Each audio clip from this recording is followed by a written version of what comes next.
I'm Nicole Matthews, corporate America dropout turned entrepreneur and owner of the Henley Company, an event, travel, and lifestyle management firm.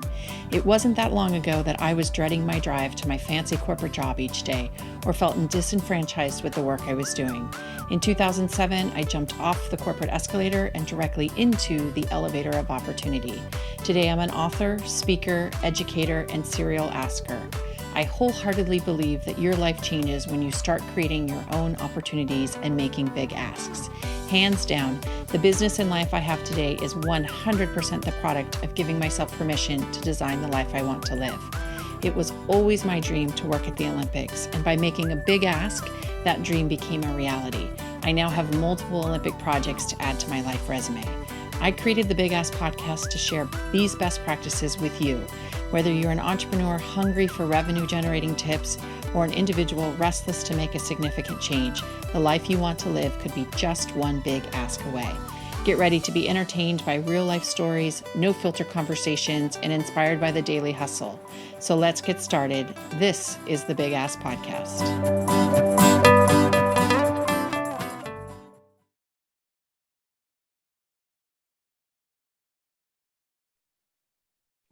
Hello, everybody, and welcome to the Big Ask Podcast. I'm Nicole Matthews, and I'm delighted to be interviewing and sharing a great conversation with my friend Brandon Eisman today. So hello, Lawrence, Kansas. Sorry, I was going to say Kansas City, the horror, right? Hello, Lawrence, Kansas. Yeah, literally the heart of the United States is where I'm at. So Perfect. Lawrence, Kansas, hi. Perfect. I love it. I love it. So just so everybody knows the background of our story, Brandon and I met a couple years ago because we both work as travel directors for the event industry. And basically what that means is we get hired, we freelance with big event production companies and corporate meeting planning companies. And we arrive on site. So we spend a lot of time in Las Vegas, San Francisco, kind of the big cities where big conventions are taking place. And we are on site. So we execute the program that the planning team has done. So because the programs are so big, they have to bring in extra staff. So that's Brandon and I. So Brandon, nice to see your beautiful face. It's great to see you as well. Yes, it's been too long. I mean, just several months, but still. It has. I miss seeing you in a Las Vegas ballroom. I think so. Yeah, Las Vegas, or even this time, we would be on some island or a destination, exactly, working together. So I know it's the saddest. It's the saddest. I know. So let's talk a little bit just to get started about your role as a travel director. So I know you've been in the industry for about 20 years. So how did you first break in? Like, how did you even know that was a real job? Yeah. Well, I started out in elementary education, and that was my career path. That's what I wanted to do. I had great role models as teachers, professors, and so I thought education was the route for me. A good friend of mine worked as an event planner, and so during my summers throughout college, they would utilize me, or I would, go and help support, be that team player for incentive trips. And so my first summer doing that, I'm like, oh, this is interesting. I can travel, I can meet new people, I can make a little money, and this is actually something I could do. And then, second summer, third summer, and then 9/11 happened. And so I'm like, okay, what do I do? I'm still in education, but let's change that to communications. Communications is broader, I can do a lot more with it. And so 9/11 happened, low man on the totem pole. I get the cut, and finally, as you know, in this world, the industry kind of opened back up. And so I was brought back on to help with those conferences, those conventions, and then ultimately again some incentive trips. And so really my good friend opened that door for me for a company based out of the Bay Area. And so last year was my 20th year working for them as a travel director. So the majority of companies that I get the opportunity to work for are based in the Bay Area, which is great. I am in Kansas. Everyone else is in California, but that's okay. That's okay. I get to travel to some amazing places and then come back home and feel grounded for a bit. So Yep. definitely. Yeah. And I know in the height of when things were really working, what would be your normal, like how many weeks a year would you be on the road? You know, I kind of divided my time. We have a catering company here in Lawrence that I worked as their director of catering. So there for a while, I was doing both jobs. So I would Mm, work for the events here and then travel a week, come home a week, back on the road a week. And yeah. so, you know, every company or every business has their high seasons and low seasons. And so I'm not that typical travel director that is on the road, you Mm-hmm. know, months on end.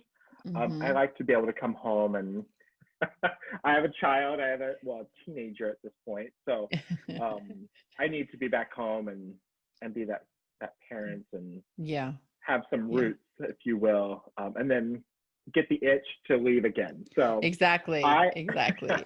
I am good with, you know, home a week, gone a week, home a week, gone a week. If that's the ideal situation for Yep, me. definitely. Yeah, It is a tough industry for those who are working in it full time because they yeah, are on the road. I mean, they are road warriors. We have a yeah. lot of friends in common that are, could be on the road 45 out of 52 weeks out of the year, It's so true. And it's, that truly becomes your road family, you know, yep. like at that point, Hmm. they really are your family. And Yep. yeah, Definitely. Definitely. So I know that COVID has changed that for you and I, and we're grounded for the first time. I haven't been home this long in a long time. Doesn't it feel weird same. to be home? It is so weird. Like I'm really good about being on the road and coming home and having a couple days to myself, wean myself back into the public, you know, in my Hmm. community, and then traveling again and doing it Yeah. all over. But now, literally, since March, the end of February, we've been home, and first couple weeks, I was good. First month, I'm like, okay, what can I do now? What can I Hmm. organize? What can I Hmm. clean? Yep. I What can I know. do? And now I'm like, this past weekend was the first time we went out to a restaurant with outdoor seating because I'm like, Yep. okay, you know, like Yep. that's where I'm at. But yeah, it's tough. I mean, It is tough. it's tough for everyone. Everyone has their own issues and everyone can Yep. deal with it their own way. But for us, you know, who work in the public eye or, you know, thrive off of those relationships with those Yep. people, Hmm. it's Yep. challenging. I know Yeah. it is. It has definitely been just like almost like a culture shock because we're so used to being on the road or being with 3,000 people in a ballroom again. I mean, it's just like working long hours. Now it's like, Yeah. I work about 5 or 6 hours. I'm like, whoo, exhausting. How did I, Yeah. how do you do, our 18-hour days when we're, on site? So it's Yeah. going to take us some time once the world opens back up to get, True. I think, event, like fit again. Acclimated. Yeah. Right? I Yeah. mean, where our feet are gonna hurt, our backs are gonna hurt. It's gonna be, yeah, it's gonna be quite a scene when we all get back out there. So, Yeah. I well, do that now, just getting off the couch or getting up from the table. I'm like, oh, gosh, yeah. I haven't stood for a while, or I've been sitting way too long. Yeah. Yes, definitely, definitely. Okay, so I would say your profession is travel director, but your passion is really creating a positive platform for the LGBTQ community, as both Brandon and as Deja Brooks, who is the drag queen that you I don't want to say portray, you live, right? It's true. As and perform as Deja. So let's talk a little bit about how a boy in Kansas becomes Deja Brooks. Wow. Yeah. How a little boy from Kansas, A, travels the world, and B, becomes a drag queen. There's got to be a sitcom in here. I hope there's a I Hollywood there yes, producer. so Yeah, many sitcoms can be made of my life. yeah. But well, Deja started out as really just being able um to perform. I've always been on the stage, whether it's Brandon or however, I've been on the stage. And so drag just gave me that outlet to Mm-hmm, perform. And drag for me is truly putting on a dress and entertaining mm-hmm. audiences. It is not a lifestyle. You know, I don't live my life as Deja. I'm Brandon, or, you know, a parent, a dude, you know, but Yeah. I have a whole other side of me. I think it's the Mm-hmm, Gemini in me that um, counteracts the male persona to the female persona. And so Yeah. drag has evolved, transformed my life to truly giving back to my community. Lawrence is a college town. We have the University of Kansas here, but of all the places in Kansas to live, Lawrence is the most diverse and the most accepting to anyone and everyone. And so I've been able to use my platform as Deja to truly transform our community. Yeah, that's amazing. Which is Yeah. great. Yeah. Yeah. Were you the first in Lawrence, would you say? I think Lawrence has never had a true gay bar. We have what's known as family nights.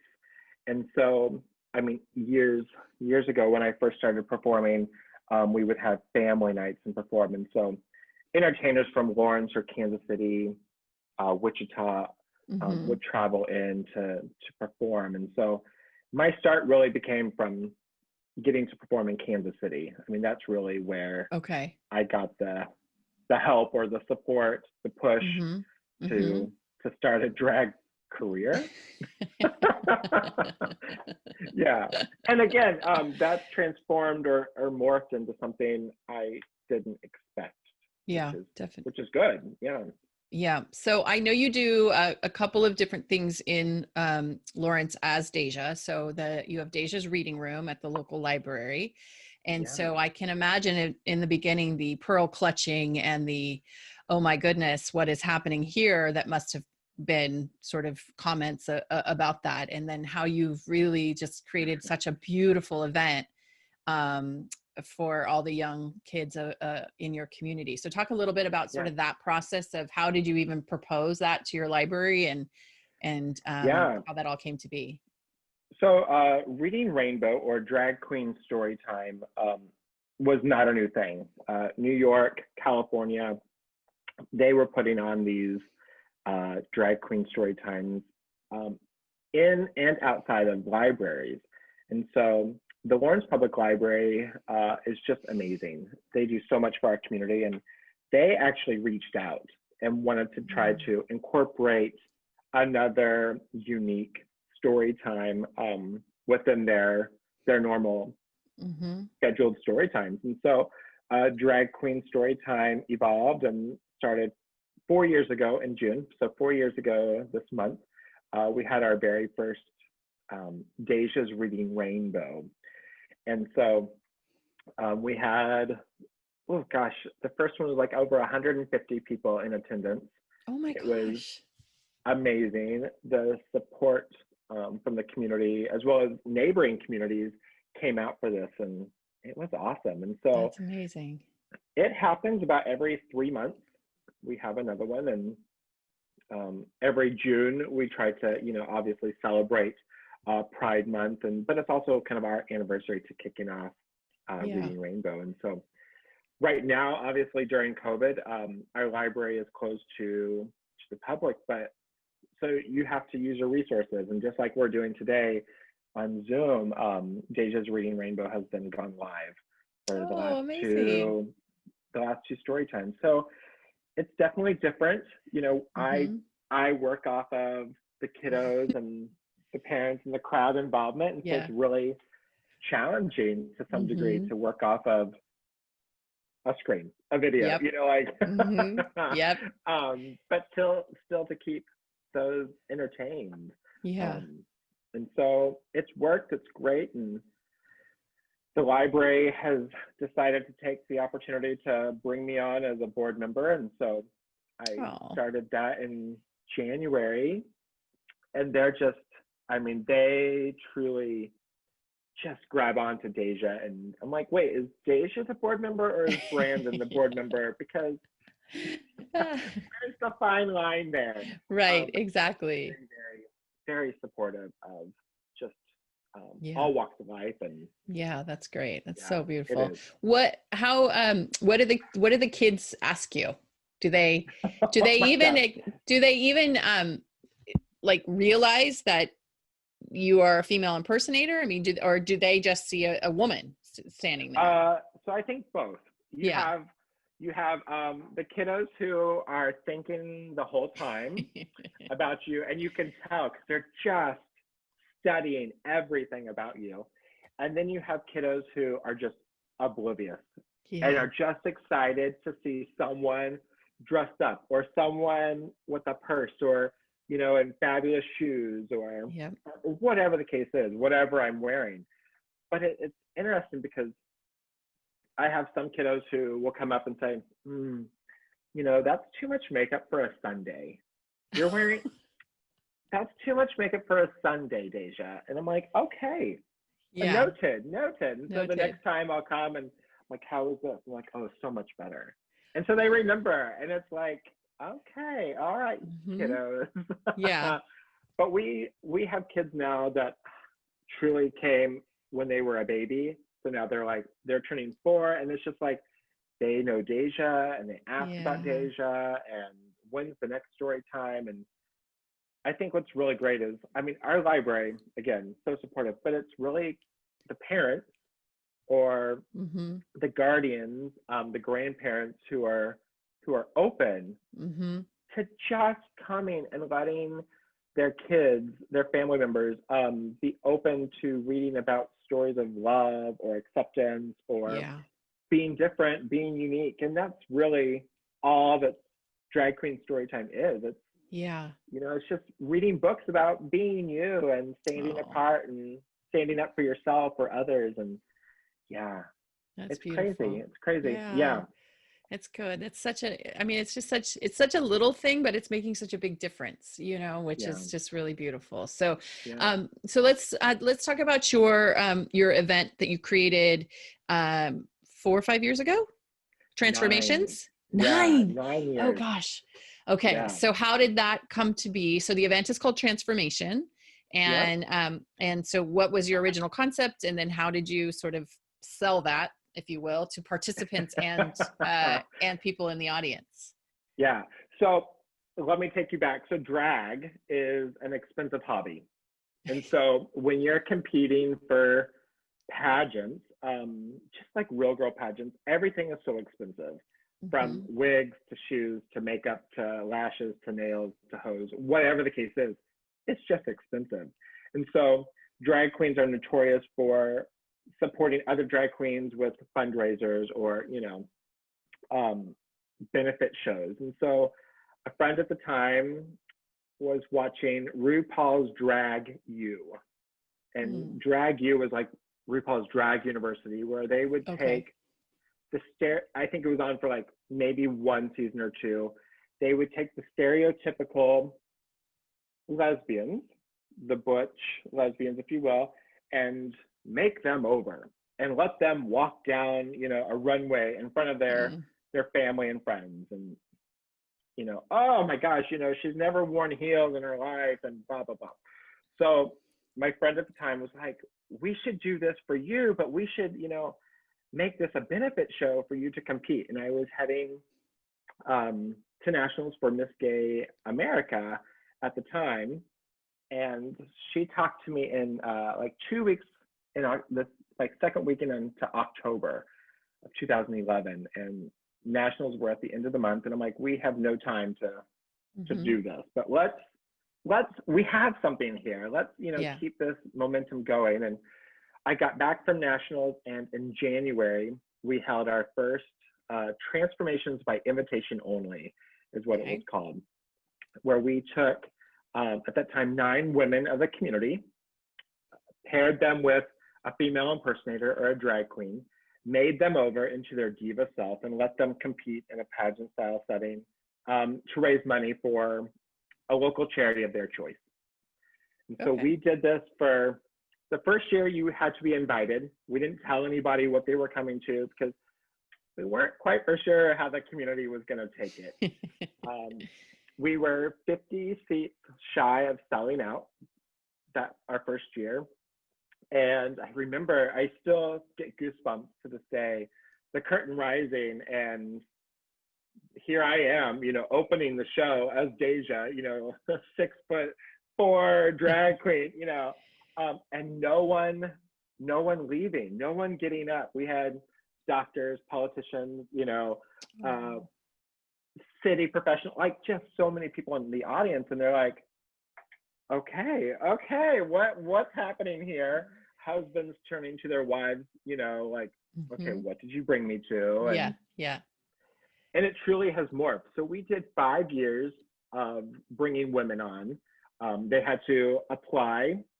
So we have a whole application process for the women at the time to apply. And then we did an all-star year. So we invited back the first 49 women to compete again. And we had 13 fabulous ladies come back and compete again for local charities. And at that point, which was our 6th year, just like the event, it was always transforming. And so we went back to what drag really is. And drag is dressed as girl.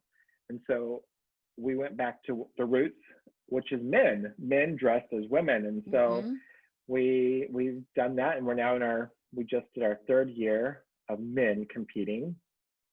And we sell out truly within days. Our Okay. VIP section sold out under a minute this year, and last year it was like 3 minutes, and it's crazy. And we pack Liberty Hall. We have a beautiful little venue downtown, 600 people in it, and so like it's the who's who. And if you are not online at 5 o'clock on a Friday to get those tickets, you're Yeah. just out of luck. So Yeah, what was it's it like? crazy. What was it like transitioning from women to men? And then how did you attract the men who wanted to be a part of it? Was that a challenge? It was not a challenge at all. We had men asking to compete while we were still in the phase of women having Okay. their opportunity to shine.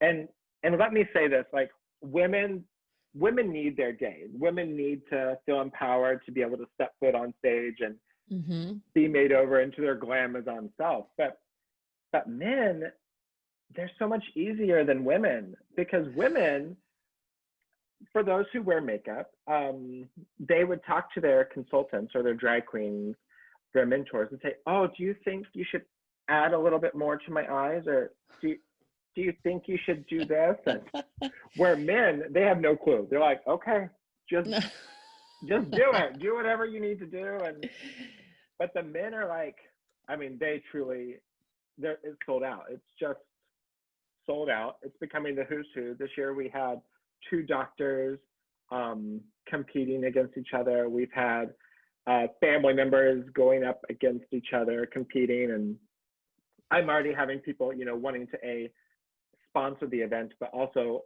when can they apply? And I'm like, well, Mm. give me a moment. Yeah, Let's right. get through the year. But it's Yeah. something that's thought about or talked about every day. This event, it's Yeah. crazy. Yeah. Have you thought about taking it into other markets? Yeah. Yes. That's that's the big ask. Yes. That's the big ask here. One of them. We were fortunate to have a documentary done on the event called Transformations the Film, and it truly showcased several of the men who are competing in their process leading up to the event. And so with that documentary, we were able to travel, to several film festivals across the U.S., and one of them being the San Luis Obispo Film Festival, Mm-hmm. SLO Film Festival. And I got to go, and they just totally embraced the film, the event, and St. Louis feels so much like Lawrence. Like I just felt so comfortable going there, and so they've asked, would you consider bringing that event here, and what would that look like? And so I've had small communications, Okay. small conversations with them, but really it's time. It's time Yeah. for transformations to blossom. I've always said I want to make sure that it's successful here at home, Yeah. and it's making a meaningful difference here before we take Right. it on the road. But it's proved to be a successful event that benefits multiple charities at a time and raise awareness really for those charities that are being Mm-hmm. represented. And so we'll see. I'm so But proud of yes, you. it's definitely talked about, definitely thought about. It's just now taking that leap of what does it really look like? How Yeah. can we put transformations in a box and, and Sure. send it out on the road? Yeah, definitely. Yeah. I mean, Yeah. when you have the kind of the structure of it, you then allow other people to let it evolve to what it needs to be in other markets. But at least if you Right. can give the in a box or the handbook on how to Right. produce it, Yeah. that would be good. And then you can just fly around the country and the world being the consultant and I producer. exactly. I am Yes. definitely happy being the face and the voice of the event. Yes, yes. Because one thing you are not, my friend, is shy. And well, interestingly, you do have your Yeah, moments of being shy. I I will take do. that I back. do. I will take Yeah. that back. But when you are on stage, there is nowhere else you should be, or that just is really your happy Yeah. place and where you shine. Yeah, that can be a good thing and a bad thing, but Yeah. I think it outweighs itself. So, Yes. but So yeah, the last transformations time, is great. yeah. Yeah. Yeah. No, that's so, I think it's important. And I think it's great how the community has really embraced it. And like you said, I mean, to have people who would never consider doing something like that Yeah. in their life, and then have an opportunity for them to just be comfortable being uncomfortable. Well, and I think And all of the that. other part of that is so many people kind of assume that this is a gay event, but Hmm. it's not a gay event. It has a gay undertone because you're working with your consultants who happen to be drag queens. But when you think about it, this event truly is about the charities or the organizations Hmm. being, represented and involved with, because you can walk away that night knowing about the Humane Society or Big Brothers Big Sisters, but you have just learned about 3 other organizations that you had no clue that your Right. community even had. And so resources are so important to be aware of. And Hmm. Lawrence, just like St. Louis, is very charity driven. We have over 500 nonprofits here, and so Mm. just gaining some exposure for those nonprofits that you don't hear about every day Right. means the world of difference. And so Yeah.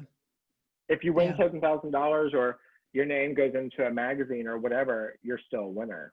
So Yeah. yeah, Definitely. No, that's great.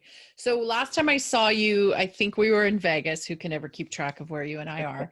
yeah, And you were on your way soon after to compete as Miss Gay Kansas, that's or right. compete for the title of Miss Gay Kansas, which, Yeah. no surprise, you ended up winning. So let's talk a little bit about that whole world, and the just the history of that, and your involvement with pageants as Deja for a while. Yeah. So I truly, in 2011 was the last time that I competed. And that was when Transformations was starting. So I'm like, give me 5 years to get Transformations off and running, and then I'll throw my heels back in the ring. But I didn't do it because we're all getting older, yet there's so many baby queens Yeah. being born. And so that talent, that bar just continues to rise. And so I really had to look Yeah. inside of myself to be like, okay, it's time. And so the Miss Gay United States pageant is a younger system. There's several drag systems out there. Miss Gay America is what I have competed for in the past, and that's over 50 years old. And so the Mm. legacy of that system is superb.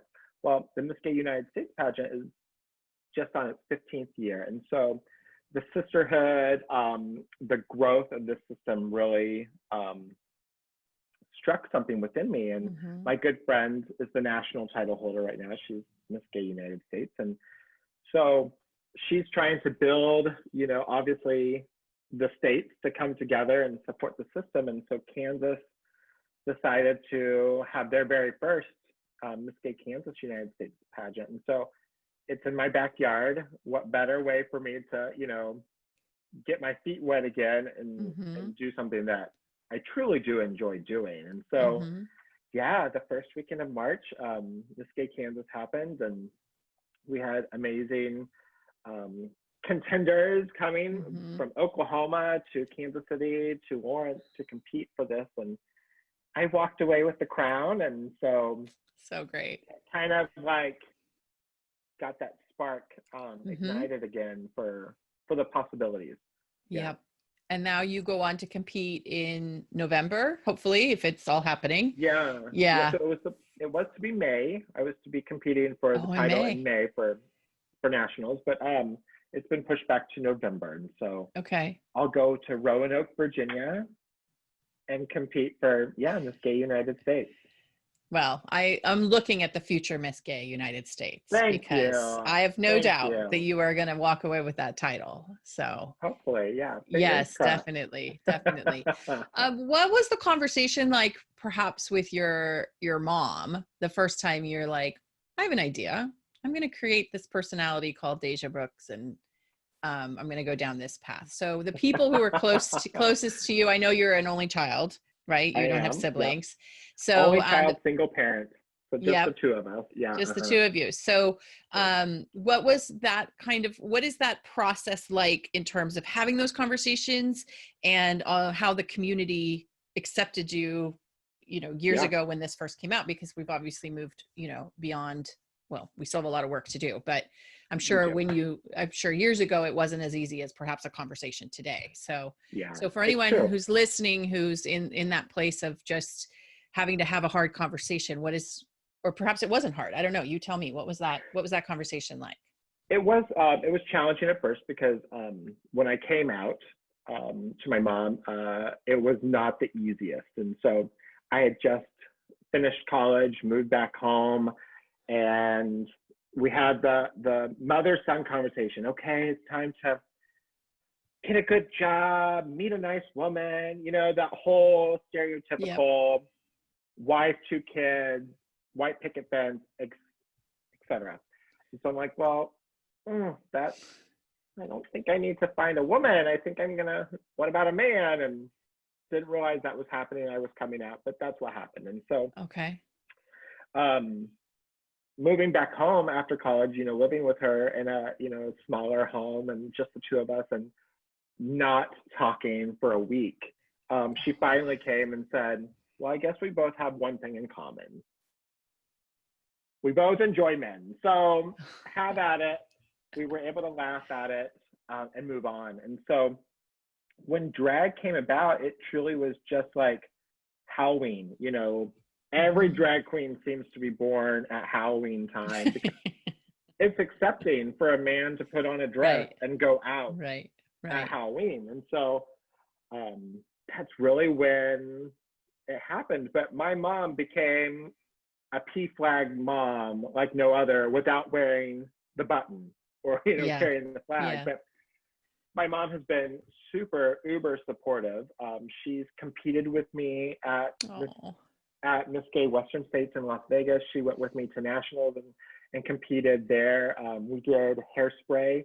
So she played Tracy Turnblad's mom. And so she's definitely very supportive. She hardly ever misses a show or an event or anything I'm in. So being a 40-year-old man, like having my mom in the audience, it's still great. It's still great that the support. And I have family who comes, and my son Kian, he has grown up with this. He doesn't think anything else of it.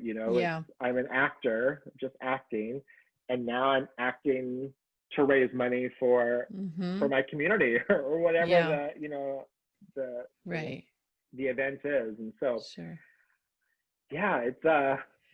so to how do have you this learn Midwest boy. Yes, that's the best. I mean, drag.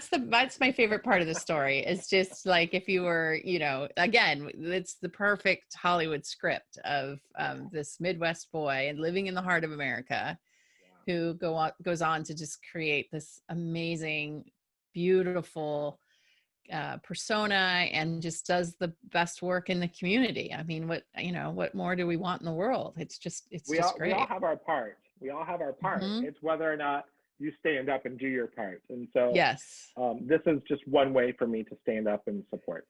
Yeah.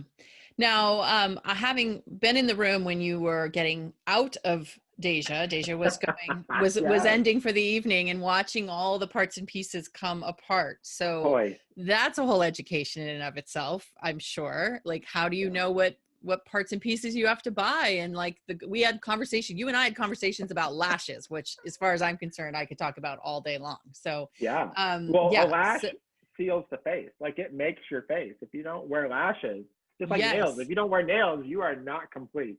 Right. I know. Exactly. There. So there has to be some, I mean, is there YouTubing involved? Like, how did you just go from, a handsome man to this gorgeous woman? I mean, that doesn't just happen in one setting, right? Yeah. I was very fortunate to have some mentors when I first started out. And so you can call them your drag mom, or I had lots of aunts. So I never had a Okay. drag mom. I just had lots of aunts who gave me their opinions, or just like aunts do. They tell you Yeah. their opinions, whether you need it Yeah. or want it. And so I was fortunate to have that. And so it really is about adding hips. Men don't have the curvatures to some degree that women do. And so adding hips, adding breasts, multiple layers of pantyhose and tights to smooth out your legs so you don't see that I haven't shaved my legs, and the girdles and the corsets and everything like that to try to give myself an hourglass figure. Yeah. Duct tape, if that comes into play a lot for entertainers, it can give you a great chest, a breast, Yes. dimension. It can give you a great hourglass shape, but it can also help you tuck when needed. Yes, definitely. Definitely. Yeah. Yeah. Well, I was impressed with like the whole rolling bag studio wardrobe. I mean, it took a lot, my friend, when you performed at one of the events that we worked at, and it was just so impressive to see. You're like, I'll need a few hours. Like it doesn't just happen in 5 minutes, but so it's a commitment. I mean, when Deja needs to be out, you got to have some time. It's not like, in 10 minutes, can you become Deja, right? So it's truly about a 2-hour process at the beginning. So amazing. And it's so beautiful to see what you have created. So, thank you. Exactly. So we've got Miss Gay USA. Miss Gay USA, is that the correct term? Miss Gay United States. Miss Gay United States. So that's coming up for you, and hopefully this year you'll be able to compete. We don't want to do that virtually. You've got to be on that stage. You cannot Zoom. I know. We'll see. Yes, exactly. We'll see what they do. Yeah. So what in terms of mentors in your life, you just mentioned some of your drag aunts, but who else has been important in your life, either personally or professionally? Yeah, I tend to lean towards the strong-minded women, and it seems like the women that I work for truly are the inspiration or the leaders that I kind of look up to. And so we work for one of them who I kind of idolize a lot within the event planning side of things. But really it's like I have just been taught and led by so many strong-minded women growing up. And so I have a lot of people that I look to and lean to still for support and guidance. And that's important. You got to have. And don't get me wrong, people. There's men out there too that have helped push me along, but really when it comes down to it, it's those women who can do it, who can make a difference. And exactly. That's great. How come Lawrence hasn't given you the keys to the city yet? That's a great question. Yes, because if there's anyone who's putting Lawrence, forget the university. I mean, come on, that's been there a long time. Forget it. Yeah. What else is being put, how else is Lawrence, Kansas being put on the map besides you? Yeah, so they're definitely listening and they're open to suggestions. And last year was the 50th anniversary to Pride and the Stonewall riots. And so last year was the very first time our county commissioners, as well as the city, proclaimed June as Pride Month. And so I had the opportunity to speak at both of those proclamations and receive, the proclamation for our community. So they are in their way. I don't truly have a key yet. I think I know someone who may have a key to their city. Well, But there is a Nicole Matthews Day in San Diego, but exactly, something of that, But but again, like we have Explore Lawrence, which is kind of our travel and tourism publication that, if you come to Lawrence, you can, where to eat, where to shop, what to attend when you're here. And so I've become one of their local ambassadors and made the cover of their magazine, which is definitely pushing the boundaries here in the Midwest. Not only to have Brandon on the magazine, but to have Deja as well. And so the cover consisted of us both. And, it's out there. It's out in Western Kansas. I had people yesterday literally texting me as they were driving back from Colorado saying, look who I just found on I-70. And it's me. And I'm like, oh, that's great. Yeah. She gets around. But I think, that's huge support that I'm receiving, not only from the city, but then from, entities of the city. Yeah. Yeah. I think that's important. And I know you and I have had fun with the conversation, but in all seriousness, I really am proud of you for what you've done to change minds and open hearts, and to really be a great ambassador for not only the LGBTQ community, but also the community that you grew up in and live in. And I think it's just such a beautiful story of if everyone just stopped and listened and met each other and honored each other and respected each other. Like you said, Deja is a performance that you do, but at the heart of Deja is a really incredible man. So that I'm really lucky to call my friend. Yeah, definitely. Thank you. I think the thing that people need to do is just ask questions. If you ask questions, that opens your mind and you're accepting others for who they are. And so ask questions. Yeah, that's good. So you've obviously had to make a lot of big asks because, things like going into the library and creating a transformation show and all those kinds of things, I'm sure have been, big conversations. And so talk a little bit about making big asks in your life, either personally or professionally. Yeah. So personally, and professionally really is making the decision to, leave the comforts of a job where you feel secure and letting that go to be able to go on the road as an independent contractor. And so that was, 4 years now, 4 years that I had to really ask myself and ask others, is this the time? Is this what I need to be doing?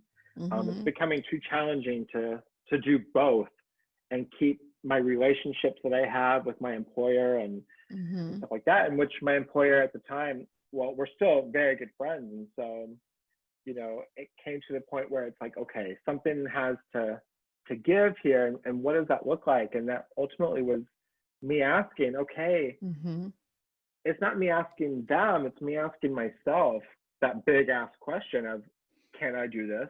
Is this really what I want to happen? And the answers really were yes. Like, it's the time for me to do this. It makes sense for me to do this. It's what I enjoy doing.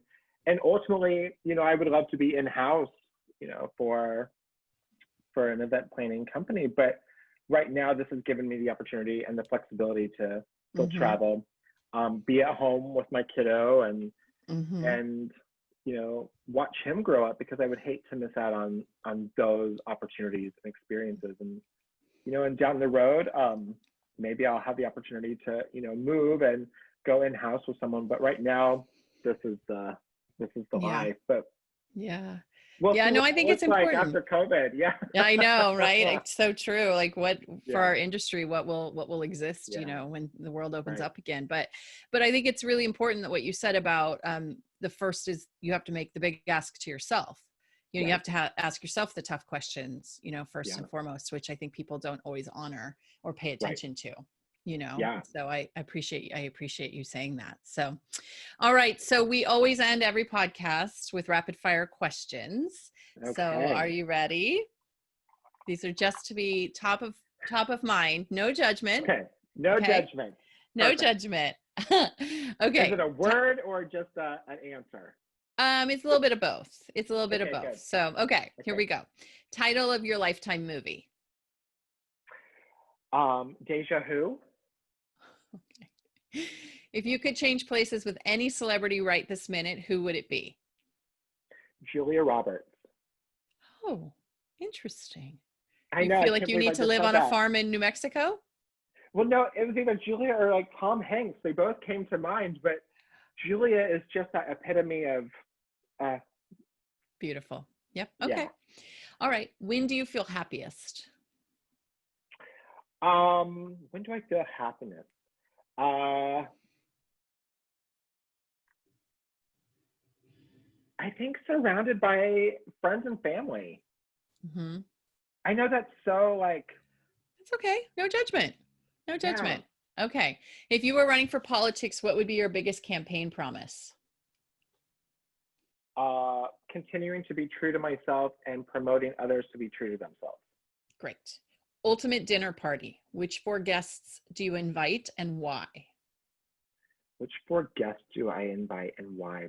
Rosie O'Donnell Mm-hmm. is my first guest.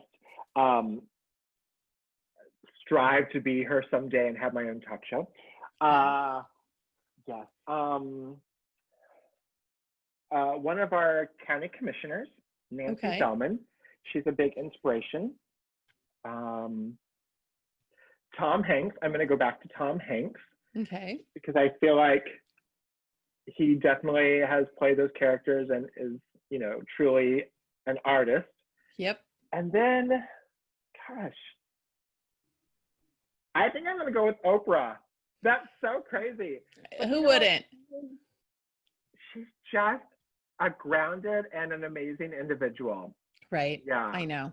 Yeah. Yeah. She calms you without even knowing you needed to Exactly. Exactly. Okay. That's a good party. All right. So be calm. right this minute, you have to get a tattoo. What do you get and Yeah. why? I'm getting a crown with Kian. So my son's name is Kian. And Kian means royalty. And so many, significances there. Royalty and being a queen myself. What better way than to show that off with a crown? I love it. Good. Yeah. Biggest pet peeve. When you vacuum and you leave the beautiful vacuum tracks and someone walks on it. I mean, do people not have any respect? Oh, that's so silly. Yeah. What is your wish for the next generation? My wish is for the next generation to continue to stand up and fight and believe for what you feel is right. If you ask questions and you're open to the possibility of change, then I think you're on the right path to making better choices, not only for yourself, but for your community and for life. Yeah, good one. When does your light shine the brightest? When does my light shine the brightest? When I realized that I had made a difference in someone's life. Yeah, definitely. Good for you. All right. So last question. What is your big ask, either personally or professionally, right this minute, and how can we help you? My big ask is, what is next for Deja? What is next for Deja in regards to her community or transformations, or what's next for Deja? And I think that's the big ask. Okay. It's hard to understand that or to look into myself for that. I think guidance from others may be beneficial when I ask that big ask. Perfect. Why hasn't Deja been doing a talk show during quarantine? Oh gosh, honey, I've had this podcast Zoom meeting multiple times now. Yeah, it's gonna happen. It's gonna happen. Yeah, it's gonna happen soon. Perfect. Okay. Yeah. I mean, yeah, you got to tape that all in one day, because you cannot be getting into that outfit every single day, my love. You are going to be. Yeah. Yeah, we're gonna have to have You're gonna have to We'll just have shoot in one conversations day. about this. Yeah. Yes, Yeah. exactly. Exactly. So, okay, good. Well, thank you for saying yes to my big ask Yeah. of asking you to be on the podcast, and I loved for it. sharing your story, and for helping all of us to transform into better human beings. So I thank you for Yeah. that. All right, my Awesome. friend. Thanks. Thanks. Okay.